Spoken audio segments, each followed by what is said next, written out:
Hello friends, once again welcome back to preventive health solutions. मैं KP Singh एक nutrition adviser हूं और integrative dietetics में मेरा स्पेशलाइजेशन है।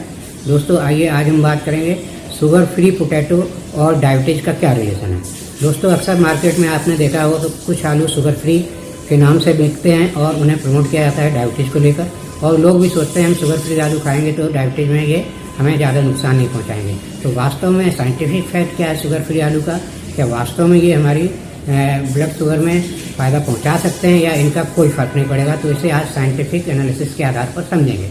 तो दोस्तों क्योंकि आजकल मार्केट में बहुत सारी ऐसी मार्केटिंग गिमिक होती हैं जिनके बहकावे में आकर हम अनायास ही कोई चीज़ खाने लगते हैं और उसके पीछे कुछ पैसा भी ज़्यादा बर्बाद करते हैं, लेकिन उसका हमें कोई फ़ायदा नहीं मिलता है। तो दोस्तों एक्चुअली आलू क्यों मना किया जाता है डायबिटीज़ में? क्योंकि इसमें जो स्टार्च है लगभग 85% होता है और ये स्टार्च एक प्रकार का कार्बोहाइड्रेट है जो डाइजेस्ट होने के बाद सीधा हमारे ब्लड शुगर को बढ़ाता है, यानी कि ग्लूकोज में कन्वर्ट हो जाता है। और जब हम ब्लड शुगर चेक करते हैं तो इस ग्लूकोज के ही अमाउंट को चेक करते हैं कि हमारे ब्लड में कितना ग्लूकोज है, यही हमारी ब्लड शुगर को प्रदर्शित करता है। तो इसलिए आलू मना किया जाता है क्योंकि इसमें हाई स्टार्च होता है, हाई कार्बोहाइड्रेट है, यानी कि हाई ग्लूकोज प्रोवाइड करता है।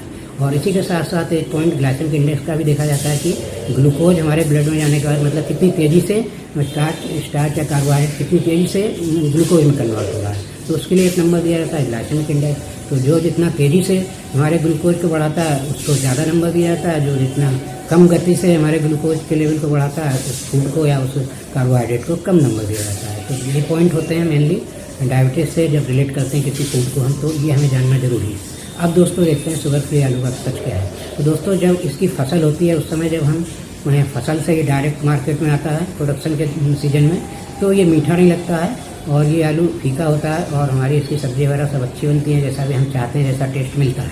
लेकिन इसी फीके आलू को, इस नॉर्मल आलू को जब ऑफ सीजन में आप खरीदते हैं, जो कि 2-4 महीने या इससे ज़्यादा टाइम तक कोल्ड स्टोरेज में रखा जाता है कम टेम्परेचर पर, 2 से 4 डिग्री के टेम्परेचर पर, तो ये मीठा हो जाता है। और उस टाइप का जब मीठा आलू हम खरीदते हैं ऑफ सीजन में तो हमें अच्छा नहीं लगता है, टेस्ट वाइज भी अच्छा नहीं लगता। और इसी मीठेपन का कंपेयर करा जाता है फीके आलू से, क्योंकि स्टोरेज के बाद 2 तरह के आलू कोल्ड स्टोरेज से निकलते हैं। एक तो जो नॉर्मल प्रोसेस स्टोरेज की होती है उसमें रखे जाते हैं तो वो मीठे हो जाते हैं, क्योंकि उनमें जो है कुछ अंकुरण की प्रोसेस होती है, उससे आलू का जो स्टार्च है उसका कुछ परसेंटेज शुगर में कन्वर्ट हो जाता है, इसलिए मीठे लगते हैं। और कुछ आलू ऐसे होते हैं जिन पर केमिकल ट्रीटमेंट कर दिया जाता है स्टोरेज के दौरान, जिससे कि उनमें वो एक अंदर जो बायोलॉजिकल प्रोसेस है वो रोक दी जाती है अंकुरण की, और उससे जो है वो आलू जैसा स्टोर किया था उसी टेस्ट का बाद में भी मिलता है, उसमें कोई स्टार्च का कन्वर्जन शुगर के रूप में नहीं होता। बस यही अंतर है फीके आलू में, और जिसे शुगर फ्री कह सकते हैं, मार्केट में शुगर फ्री के नाम से मार्केटिंग की जाती है। और उसी समय जो मीठा आलू नॉर्मल प्रोसेस से स्टोर किया गया है वो मीठा होता है, उसे मीठे आलू के नाम से लोग नहीं लेते हैं ज़्यादा और प्रेफर करते हैं फीका आलू। और उसे मार्केट में जो है मार्केटिंग गिमिक के अंतर्गत डायबिटीज को लेकर भी प्रमोट करने लगते हैं लोग। तो ऐसा क्या वास्तव में इसमें है क्या है?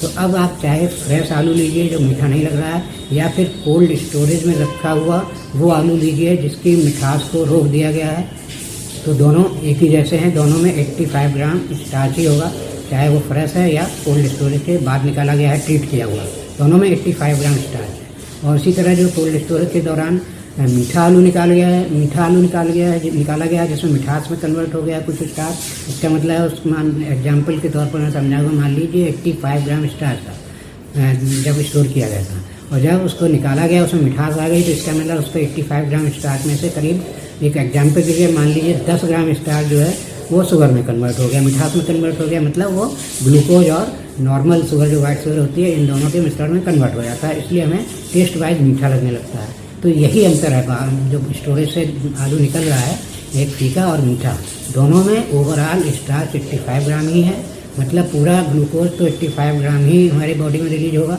डाइजेस्ट होने के बाद, चाहे आप मीठा आलू लीजिए चाहे आप फीका आलू लीजिए। बस मीठे आलू में ये है कि ऑलरेडी पहले से ग्लूकोज में कन्वर्ट हो चुका है 10 ग्राम, सिर्फ ग्लूकोज में ही नहीं शुगर में भी कन्वर्ट हो चुका है, और शुगर का ग्लाइसेमिक इंडेक्स तो थोड़ा ग्लूकोज से कम ही होता है। तो इस तरह से दोस्तों देखें तो मीठे आलू में 75 ग्राम स्टार्च डाइजेस्ट होने पर वो कन्वर्ट हो रहा है 75 ग्राम ग्लूकोज में, और बाकी का ऑलरेडी ग्लूकोज में ऑलरेडी कन्वर्टेड है शुगर में।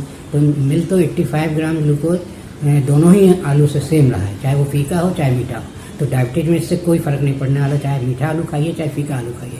मीठे आलू का बस यही फ़ायदा मिलता है कि आपके टेस्ट को इन्हेंस कर देता है जैसे कि नॉर्मली मीठे टेस्ट में बनाई हुई सब्जियाँ अच्छी नहीं लगती लोगों को, तो फीका आलू प्रेफर करते हैं। तो अगर टेस्ट वाइज आप प्रेफर कर रहे हैं फीका आलू तो अच्छा है, उसके लिए आप ज़्यादा रेट पे कर रहे हैं तो कोई बात नहीं। लेकिन आप इस सेंस में अगर फीका आलू ले रहे हैं कोल्ड स्टोरेज वाला कि ये शुगर फ्री है और ये शुगर आपकी नहीं बढ़ाएगा, तो ये बेवकूफ़ी है। ये टोटली एक मार्केटिंग गिमिक है, अगर डायबिटीज़ को लेकर इस शुगर फ्री आलू को प्रमोट किया जा रहा है। तो दोस्तों आशा ही है फैक्ट आपको समझ में आए होंगे, और अगर समझ में आए हैं तो मेरा वीडियो लाइक और शेयर करें। चैनल सब्सक्राइब नहीं किया है तो प्लीज़ चैनल सब्सक्राइब कर लें। इसी के साथ दोस्तों thank you very much, see you next video with some other health tips.